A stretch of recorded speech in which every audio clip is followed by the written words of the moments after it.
Hello, everyone, and welcome to the Golden Astrologer Podcast. This is Deb McBride, and I am with you on Sunday, March 22nd in the year 2026. I am recording this in lovely, beautiful, now dark Escazú, Costa Rica. And it has been a beautiful day here, very beautiful day. We are in a beautiful time of year here. And we are in a very interesting astrological week. So, as I speak, today, the Sun met Neptune. So you know that Friday, the Sun went into the sign of Aries. And that started the equinox, and it starts the zodiac all over again. And we expect this every year. It happens every year at this time of year. And then we also know that recently, as of February 20th, we had Saturn and Neptune conjunct together in the sign of Aries. And the Sun now is involved with those two planets. So early this morning, my time, the Sun passed over Neptune. And this week, coming up on Wednesday the 25th, the Sun will pass over Saturn. And that will be at 4:55 a.m. Eastern Time, Eastern Daylight Time. And that is the end of this transit. Once it passes, it's finished with those two planets. But in the meantime, as I speak, it passed Neptune and it hasn't reached Saturn yet, which means we are in the in-between place of the Sun, wedged between Neptune and Saturn. And so the Sun is our vitality, our life force. It's who we really are. It's our identity.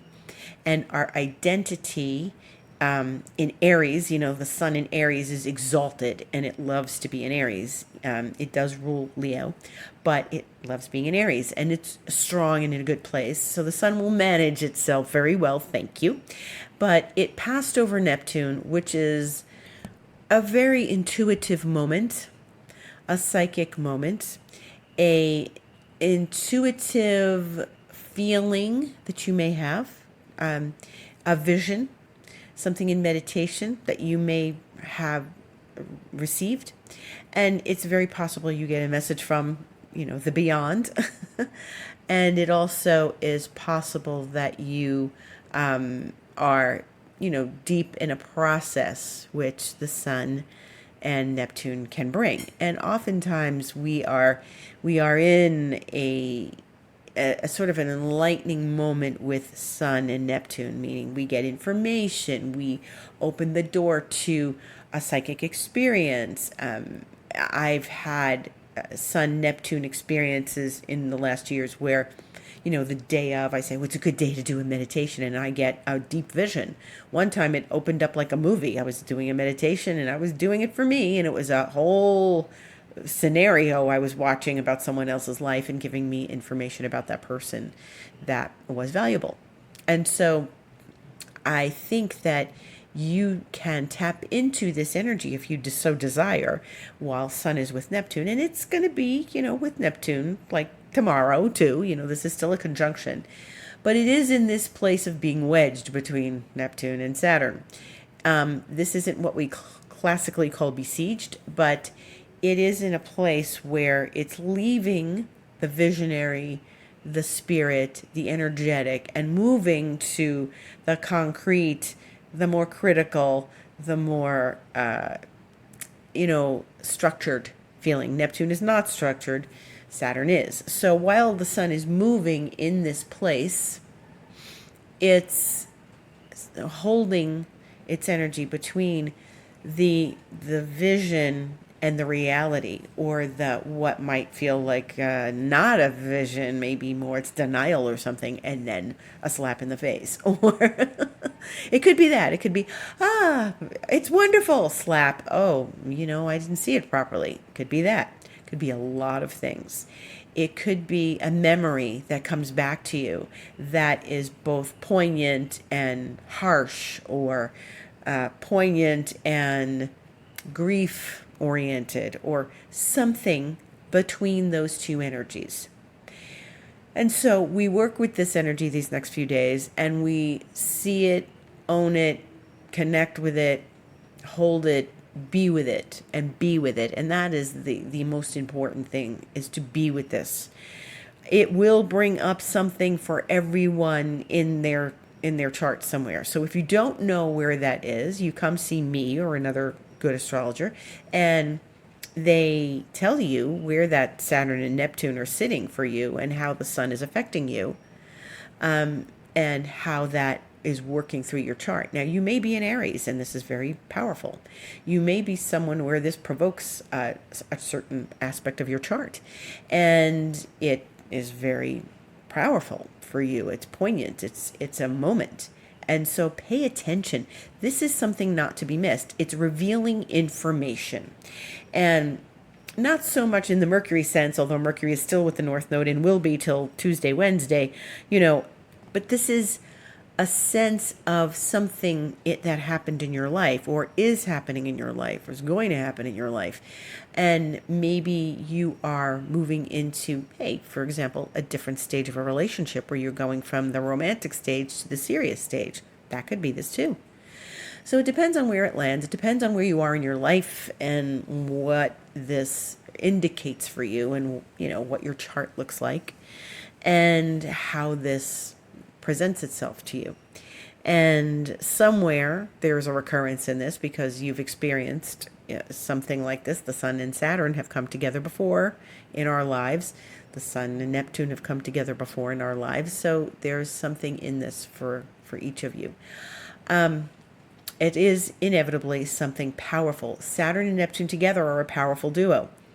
And so we don't have to reach too far in our lives and looking at our lives to connect with what this represents for us and what message we're receiving from the universe during this time. And there may be multiple messages, For example, I talked to a friend who I haven't talked to in a couple months, and she's an Aries, and her birthday is, early April. And so I'm, talking to her, and it's like I'm connecting with this Aries who's getting Saturn and Neptune in her sign, and we hadn't talked, like I said, in a couple months, and it was really good to connect, and we missed each other because she used to live here and all, and it's been bittersweet. That's the word. And I would think Saturn and Neptune can be bittersweet. And so there's something important in all of this for each of us, and we need to really settle in and pay attention to it, because some point this is ringing chimes for us, and it may bring back something that you need to sort of negotiate with yourself emotionally that you haven't looked at in a while, or maybe you're in something right now. And so it's good. It may bring up old hurts. It may, because sometimes that's what Saturn does. It brings it up in the most inopportune moments.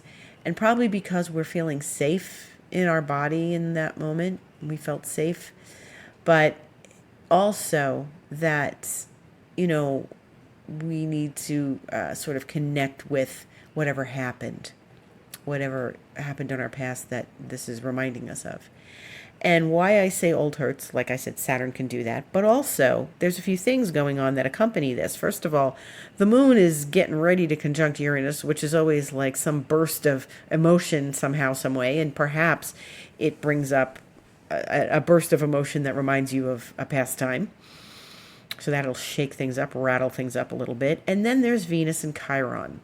And that's the other big aspect that's happening this week, is that Venus and Chiron are going to conjunct exactly on Thursday the 26th at 6:45 p.m. Eastern Time.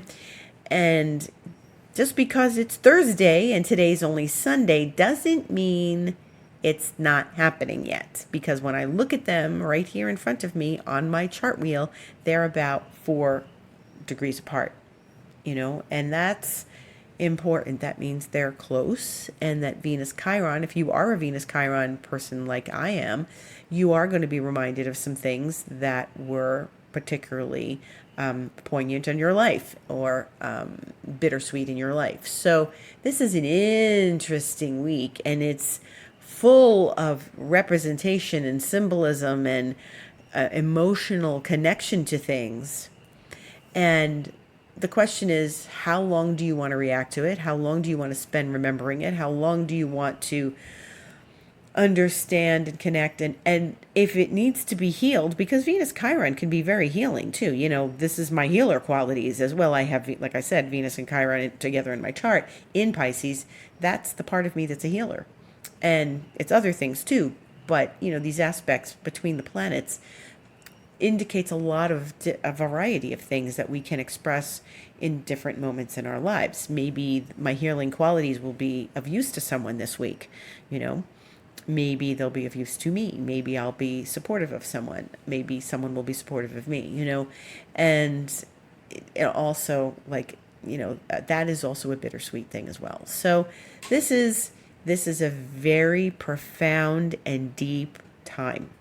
We're not in the eclipses anymore. Hurrah. Okay. Once that new moon happened last week, and it was Wednesday, the 18th, and it was that new moon in Pisces that lifted the eclipses right out, because that was when it kicked out the eclipse period, a new moon, because that was the next lunation.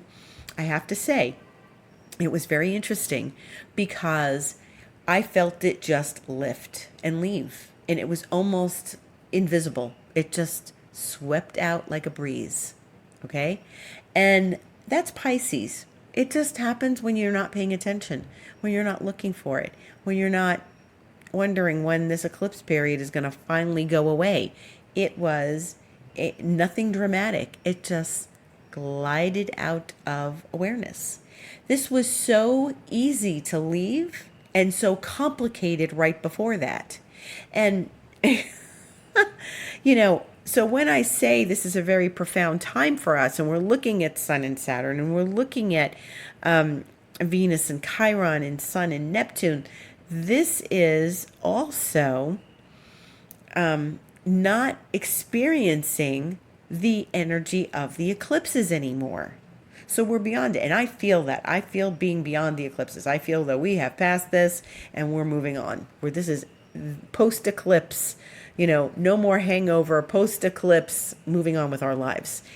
And when this happened, when the new moon happened, I have to say, it was so refreshing. Like I said, it was like a breeze.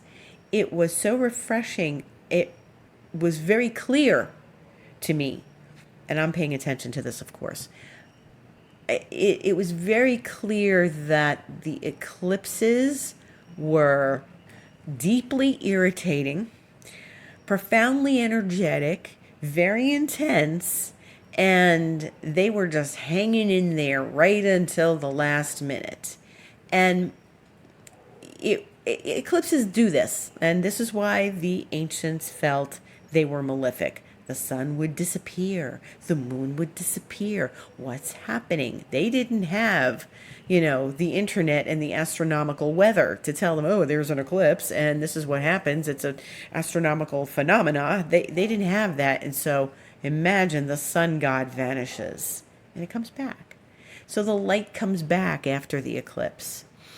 It comes back and we are then once relieved and we're safe, but during the stew of eclipse season, everything gets raked up, and I felt a complete difference, and my sleep has been better, and life has been generally feeling better, and I feel happier. And it's not that I was unhappy. There were certainly bright moments during eclipse season, but I think that I have to look at them, anyway, for me, I have to look at them and say, that's a lot of noise. That's a lot of noise. You're on edge with eclipses. You think something's going to happen any minute, that, oh, that's awful, and that's going to just blow up in our faces, and this is going to happen, and that's going to happen. Not necessarily.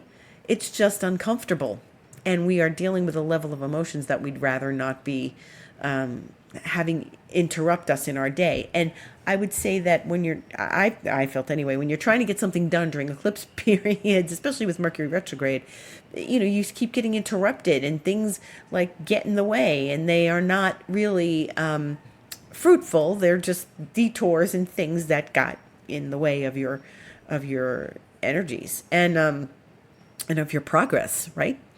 So you don't feel like yourself. You feel like, I don't know why I feel so foreign. I don't feel connected to myself. I feel irritated and agitated, and so these are energies that present themselves during the eclipses, and then when the final lunation comes after the eclipses are over, boom, gone.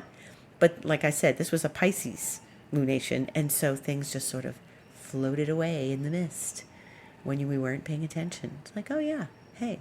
Now, in the meantime, my parade of animals has continued. And only up until the eclipse. I don't know what's going to happen in the coming week, but during the eclipses, there was all this animal information coming into my life. I told you last week, hummingbirds and possums and things. Well, on Tuesday, I was on the patio and I walked off to go toward the main garden because I was going to use the pool. It was a hot, hot day. I'm like, okay, I'm going to take a break from work and go use the pool for a little bit. And I turn around to look back at my cat, and Gata Marina was sitting on the patio. She was sitting on the little couch that's there. And I went, for whatever reason, to look back at her, and I see that there is a coral snake at the foot of my patio. And so it's not right on the patio. There's gravel. There's patio, step down into gravel, then path or garden, depending on where you're stepping. And there it was, this coral snake. And I freaked out because it was like standing up. It was like standing up the way snakes do, right? Now, if you know anything about coral snakes, there's two kinds. There's the ones that are venomous and deadly, and then there's one that's not deadly or venomous. But you don't know the difference unless you get a close look at them. The venomous ones are yellow banded next to red, and the white banded next to red are the non-venomous ones. Well, this was a non-venomous one, but in the moment, you are not thinking. You're not going to go, oh, let me look at that snake up close and find out. And what I saw was my cat jumping off her couch and seeing the snake and going, ooh, joy, fun. And I screamed at her to stop. And Monica, my dear friend here, who owns the other side of the property, was walking by to see her mother. And she's like, comes running over and says, what's the matter? What's the problem? I said, it's a coral snake. And she goes, I'm like, oh my God. And I can't get my key out to unlock my gate fast enough. And she's calling the guard and calling the handyman. And they both come running with machetes and they went after it. And of course, when you yell, a snake gets scared and hides. So thankfully, I got it away from the cat by yelling, but then they couldn't find it. And so they were looking for it, and it sort of slipped under the gravel somewhere in a hole. And Sebastian, the handyman who comes once in a while, found it, and he killed it with the machete. Now, these are interesting creatures. Normally, we don't like to kill them. But when you don't know what it's going to do, and I mean, with a coral snake, it's not like I'm going to run to the hospital and there's an antidote. And I think that the from what I understand here is say your prayers and say goodbye to everybody, because the coral snake is they're the worst. They're very, very dangerous. And so, as Monica said to me, we're not going to stop and wonder what type of a snake. And oh, let's not worry about it. It's white banded next to red. Maybe you missed the yellow somewhere. So they took it out on the edge of the machete and probably threw it in the river. And, we all sort of calmed down after that. But it was completely startling because the last thing you want is a coral snake and your cat to jump on it, or like it's right there and you're going to step on it. And so that was the last of the animal episodes this week, other than normal animals, birds coming around and stuff, but nothing coming into the house, nothing coming into the patio. So I have a feeling that when eclipse season ended 2 days later, day later, then we were done with the parade of animals. But we'll see. I still have Pluto on my sun. So it's been lively around here. And animals feel these things. It's intense for them too. It's not just us. Earth, Mother Earth and nature feels this. And since I do have Pluto on my sun, my energy is probably more intense in attracting these kinds of things. People say, oh, it's spring. It's not really spring here. It's summer here. But it's the time of year. It's the time of season. And actually, every year, I'm not seeing possums, hummingbirds coming in the house, squirrels trying to jump in my window, standing on the window, squirrel snakes, all at once within a couple of weeks. This does not happen. So it's the energy of now. And there's all sorts of energy as we discuss every week. So yeah, I don't believe it's just the season. Happens every year in Costa Rica, and those animals do not come like this. So we have other aspects going on this week. And the day that the sun conjuncts Saturn, it is sextiling Pluto a couple of hours later, actually, a bunch of hours later. And that's a good positive aspect. The sun and Pluto are connecting to one another. They in a very positive sextile. It's a productive day. It's a transformative day, but one that you can connect with and understand, and hopefully Saturn doesn't muck it up too much, and you can really work with the energy, okay? And Sun Pluto could be really like enlightening and a breakthrough of sorts, when it's a nice sextile like that. And then Saturn will sextile Pluto. So if the Sun and Saturn are conjunct, and Sun makes a sextile to Pluto, then inevitably Saturn will do the same thing, and it will do that on Saturday the 28th. So they are not doing it at the same time. Saturn will sextile Pluto, which is a very good thing. It's a positive grounding thing between Saturn and Pluto, and they are going to sextile each other at 4 degrees Aries and 4 degrees Aquarius, where Pluto is.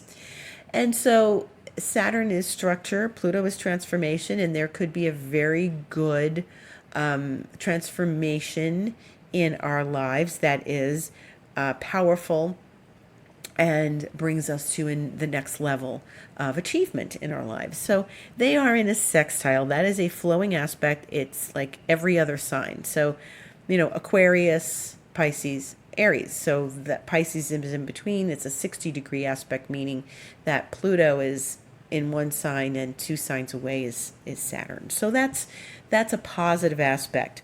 And so that may be something that supports the transition and transformation of, the sun moving over Saturn, and, then there's this supportive energy around Saturn and Pluto and helping us grow and change in an optimistic, positive, thorough way that is not too painful, right? And so as we balance this energy, this week, and that is a balanced aspect, I want to let you know that this 4-degree point is going to be a very powerful chain of events in a few months, because 4 degrees, which is early enough in a sign, every sign is 30 degrees, 4 degrees is going to be a touch point for a bunch of planets at the same time, all talking to one another. And that's going to happen in mid to late July. And Pluto will be part of it. Saturn won't be part of it. And that's the point. That's why I'm bringing this up. Because when we get to July, we're going to have Neptune go at 4. We're going to have Uranus be at 4 Gemini. We're going to have Pluto be at 4 Aquarius, because it'll come back to 4 Aquarius. We will have Jupiter in Leo at that point, and it will be at 4 Leo. And all of these will line up at 4, and they will all talk to each other in a relatively smooth way. The only opposition is Jupiter to Pluto. But Saturn is doing this now. It's going to be in this relationship with Pluto now, and it will move on and not come back to 4 degrees. So as it sextiles Pluto, it's going to sort of start the churning, the chemical wheel churning, as I always say, and give us some information about what's coming in July. Now, this is an interesting dynamic.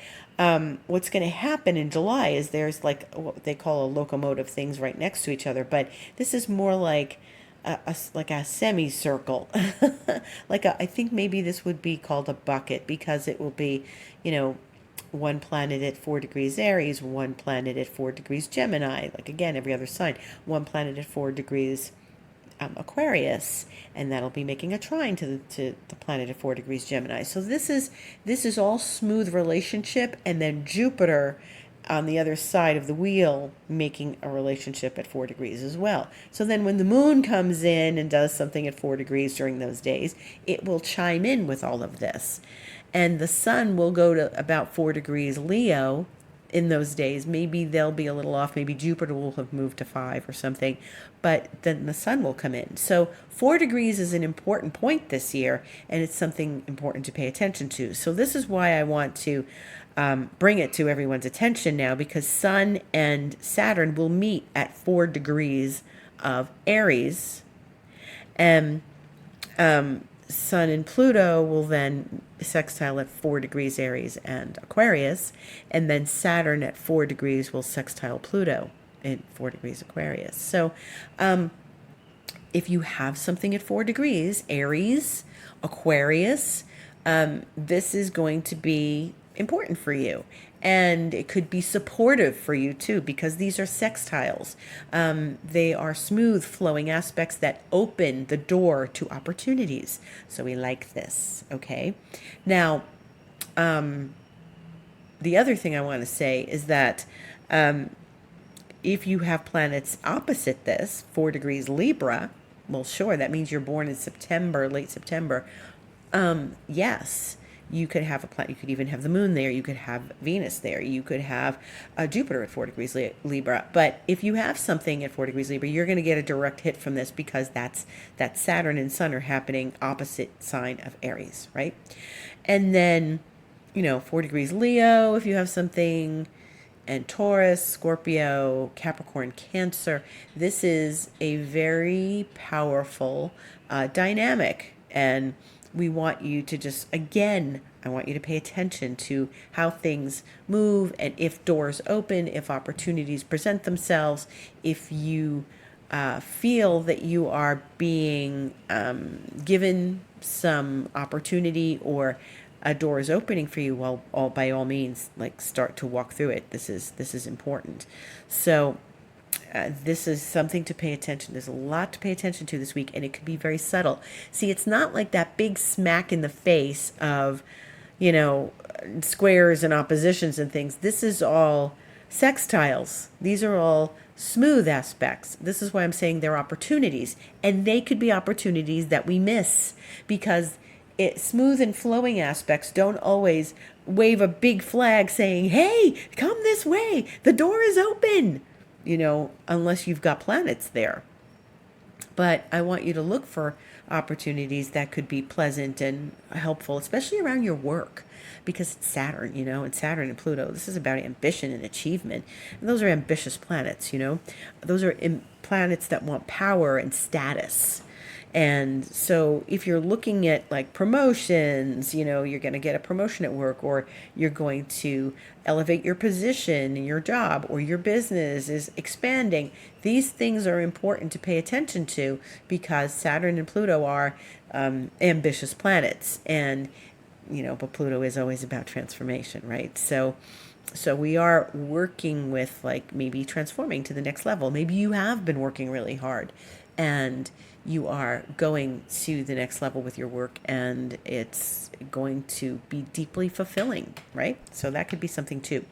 Meanwhile, our friend the moon is going into Gemini tomorrow at 4:19 a.m. Eastern Time, Monday the 23rd, and it's going to talk to all of these planets as it goes through the early part of Gemini. So it'll make sextiles, again, smooth flowing relationships to Neptune, then the Sun, then Saturn, and then trine Pluto.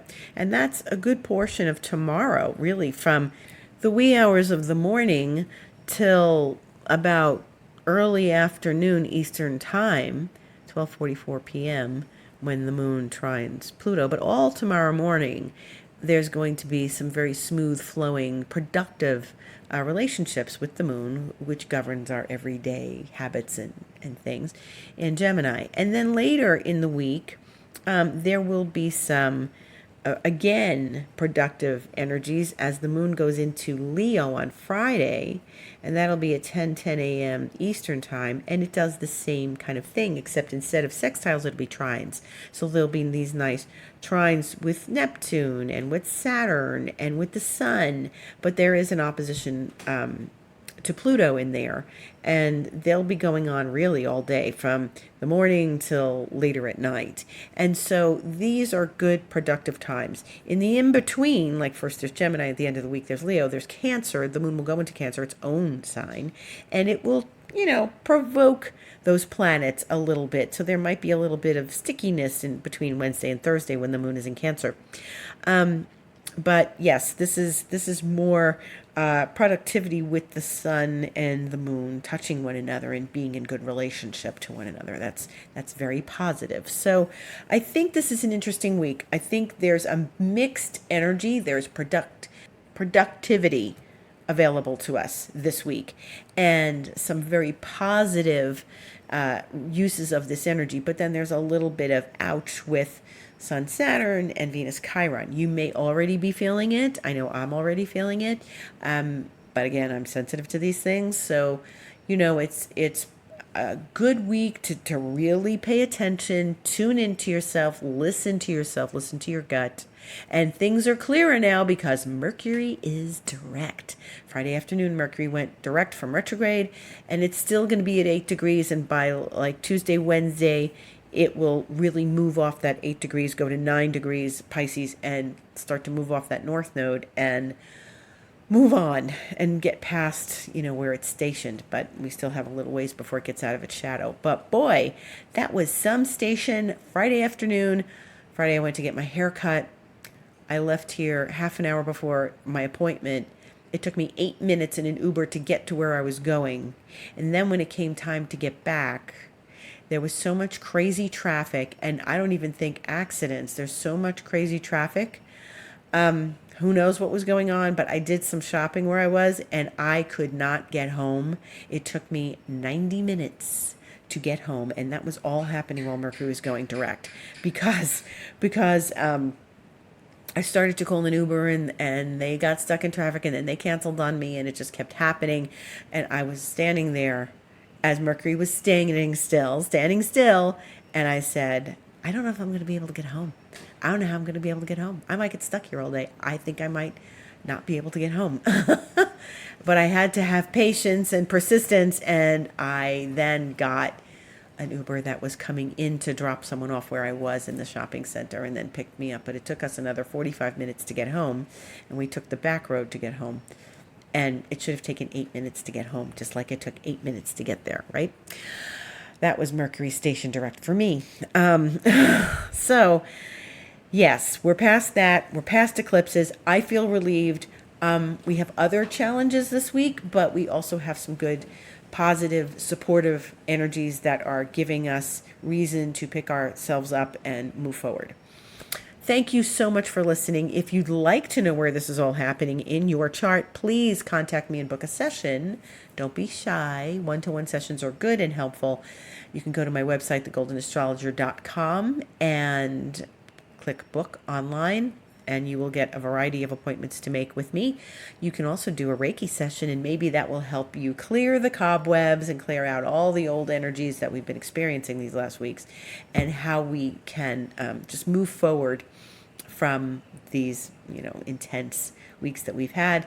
Reiki is a really good thing to do to, just do a nice energy cleanse and tap into something really good and positive for yourself.